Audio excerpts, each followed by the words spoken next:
All right, hello everybody. My name is Herrin.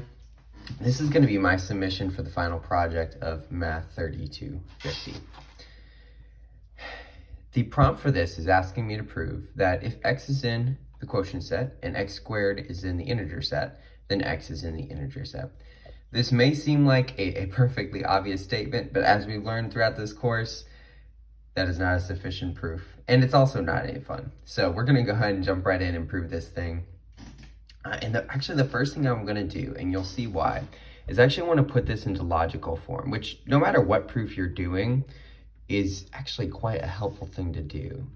It's a good habit to get into, I found for myself.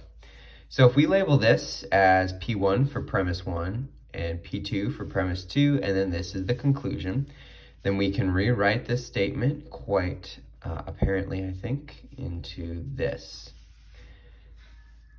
So we have P1 and P2 implies C. And now we're going to jump into our proof, because we're going to do proof by contradiction, okay? So we're just put that in here, as is habit at this point. So we're going to do proof by contradiction. Now you'll recall with an if-then statement, we can do a proof by contradiction when the premise, the whole left-hand side I should say, so all the premises, are true while the conclusion is false.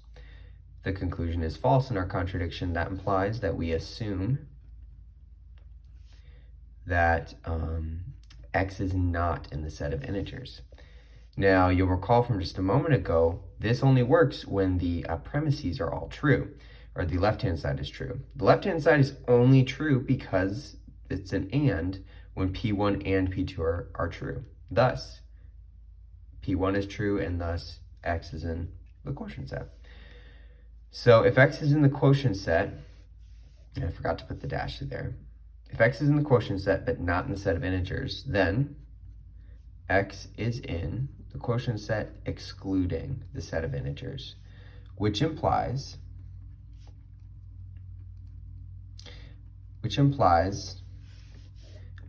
that x equals a over b, where a and b not equal to 0, right, are in the set of integers. Now, normally that would be sufficient to show x is in the quotient set, but we also need to show that it's not in the integer set. So a over b cannot be an integer, which implies, I'm going to say, and b does not divide a, or we can also show that as a does not equal b times l for some integer l. Right? Because think about it. If it did, then we could replace the a with b times l, b's would cancel, and x would equal l, which is an integer, which is not consistent with our contradiction, right? So what we're going to do is actually take both of these, I would say both these equations we sort of found, this one and that one, and we're going to square both of them. So I'm going to say squaring both of these gives us x squared is equal to a squared over b squared. And a squared does not equal b squared times l squared. Now, this one real quick, I want to pause on. We want to notice what we're seeing here. Remember, L is in the set of integers, which implies that L squared is in the set of integers. So this whole statement, because L is in the set of integers, is equivalent to B squared does not divide A squared, okay? So that's going to be really important, because this implies that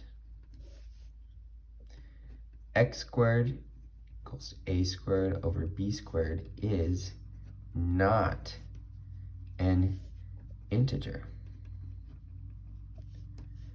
or x squared is in the quotient set excluding the set of integers, right?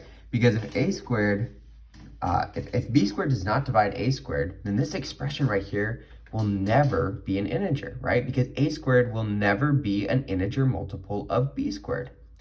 that cannot happen underneath our contradiction. Now, this is where our contradiction comes into play, because now we can say this produces a contradiction.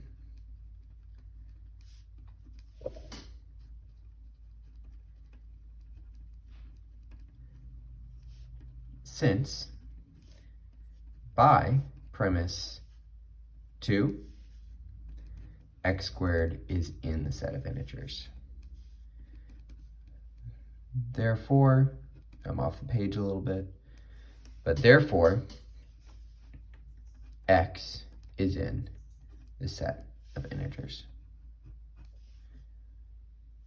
All right, guys, so that is our full proof right there.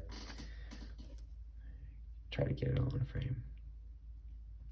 All right, thank you so much for watching. I appreciate your patience.